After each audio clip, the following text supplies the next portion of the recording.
it's Deen, and today I'm going to be talking about my 4 OCs. These 4 dragons mean a lot to me, and you'll see why soon. I did another video on my OCs, but that was a while ago, and I'm kind of redesigning their color palettes to be more matchy. I don't know if that's a word, but whatever. I have a couple other OCs too, they're just filler characters for this story. If you're interested in my channel, please subscribe and comment. I have a goal to get 500 subscribers by June, and we're like almost there, kind of. One of these characters was actually going to be my Sona, but like her backstory's crazy and I didn't really want that. Yeah, you'll find out soon. Also, if you stick to the end, there's a little Procreate drawing tip tool thing I'll show you guys. So stay tuned for that. Anyways, sit back, relax, and let's begin. The first OC I'm going to be talking about is Axolotl. She is kind, playful, energetic, and sometimes sassy. She is a healer, and she carries around a pouch on her neck full of all her supplies. Axolotl is a sea-wing rainwing. At first, she thought she was a sea-wing, but later she found out she was a hybrid, and I'll tell you about that in a second. But first, we'll start at the beginning of her backstory. Before I start that, you'll need to know how these 4 dragons met. So, in Pyria's future, all the queens were at war with each other. None of them had allies. None of them wanted to surrender. Finally, years later, the fighting stopped, but the queens were still angry at each other and didn't trust each other.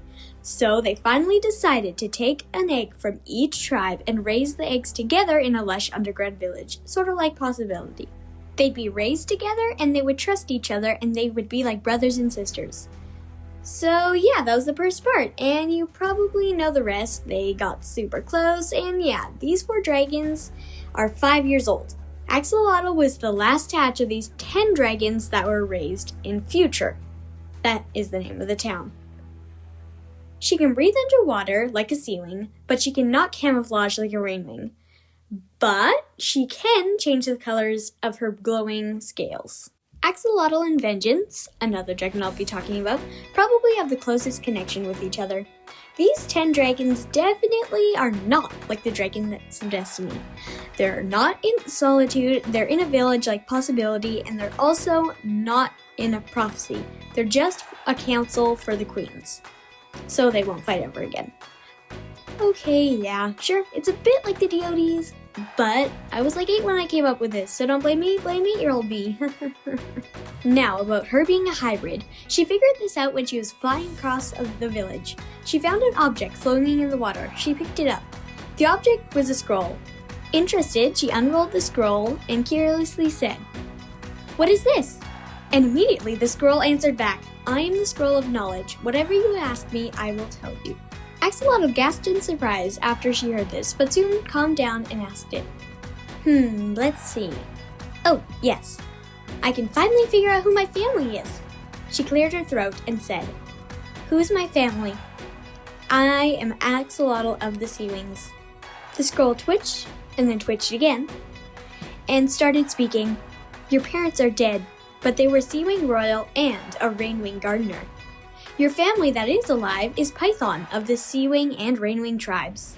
Axolotl shrieked and fell out of the sky. Her head hit a rock on the way down and she lay unconscious. Alright, I know. Why are you gonna leave us on a cliffhanger like that, Deen? Why? It's okay. That's not the end of Axolotl. Of course you know that. You'll see what happens to her soon. But now for our next dragon. My next OC is Python. Yes, Python is Axolotl's sister. But they had no idea. Python is a rainwing. Well, she was supposed to be a rainwing, but she's actually a hybrid, so yeah. Python is introverted, calmish, and worries a lot. Python feels like she has to be the sound of reason when she's alone with these 4 dragons. But when they're with the others, she's just as rowdy and crazy. Now, for her backstory. Her backstory is about the same as Axolotl. She grew up with the others, and they love each other like family, but Python is very different than Axolotl. Python loves to be alone, and she loves flying. Her scales can change color like a rainwing, but they can only glow a bit in the dark, and she cannot control when they glow. It just happens. Now, Python was flying, as she usually does, but then she saw a glint of pink scales along the underground river.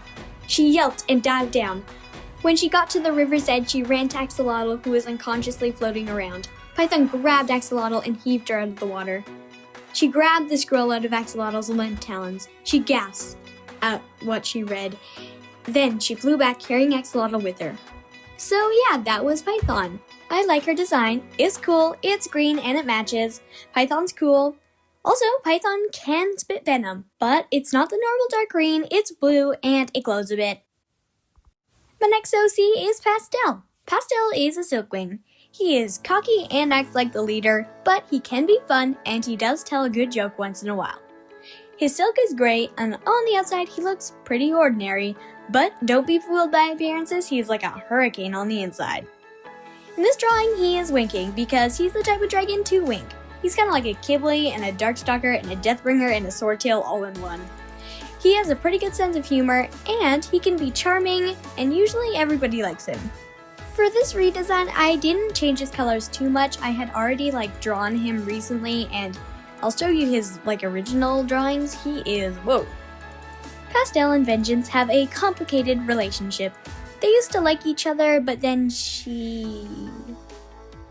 well, you'll figure that out soon. To be honest, I've noticed when I say backstory, it's more like flashback of their memories, so here is his flashback backstory thingy. Pastel was walking with the others, making jokes, being annoying, and the usual. He looked up and smiled at his favorite guardian in future, Moth. Moth was a Silkwing guardian chosen by the queen, something, I don't know her name yet, herself. Moth was kind of like a mother to Pastel.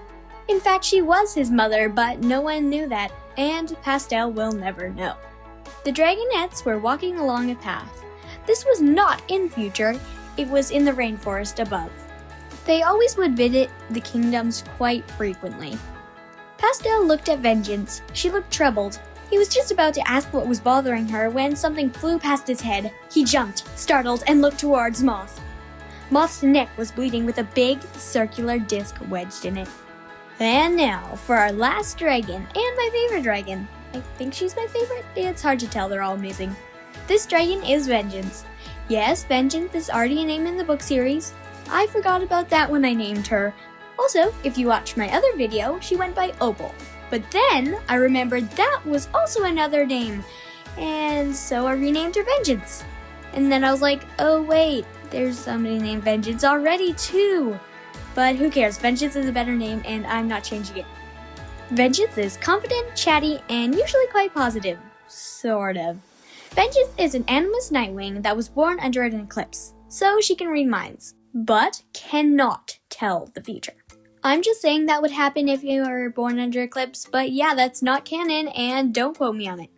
So yeah, she sounds similar to Darkstalker, but that's actually her whole thing. Whenever they go to a kingdom, dragons in streets yell, "Darkstalker, he's returned!" And of course, she gets infuriated.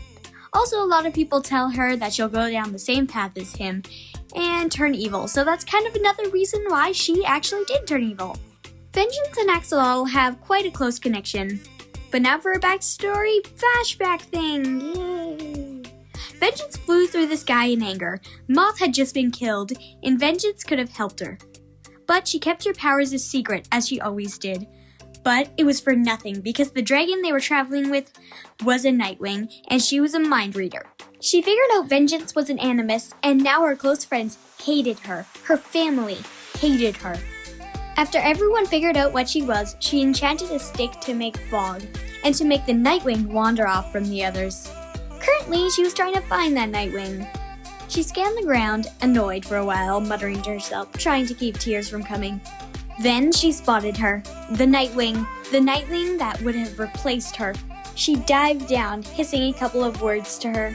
I'm not going to say the whole conversation because that would be a lot, but I am working on a comic for the scene, so yeah. Eventually, Vengeance asks if the Nightwing wants to know how Arctic of the Ice Wings died, and she explains it. She kills the Nightwing the same way Arctic got killed, and yeah. Okay, so that was the video. If you got this far, thank you so much for watching. And before I leave you, here's the Procreate thing I love for character design. Okay, you guys have to see this. It's like this tool for matching. It's crazy. I love it. It's like complementary colors and stuff. So when I'm creating an OC or dragon, it's like a lifesaver. Whoa. It's amazing. Procreate is awesome. And if you haven't ever tried digital art, you should try Procreate. Or if you're always a digital artist and you just want an app that actually feels like you're drawing on paper, then yeah, you should try Procreate. It's awesome. I love it. It's great. You can get it on any Apple device, so yeah, it's pretty good. Also, it's supposed to mimic paper in like a drawing on paper sort of way, so it's pretty cool and it has great brushes and you can animate it, and yeah. Procreate, please sponsor me. Yeah, you know. Well, again, thank you for watching. Please subscribe and I hope you have a blessed day.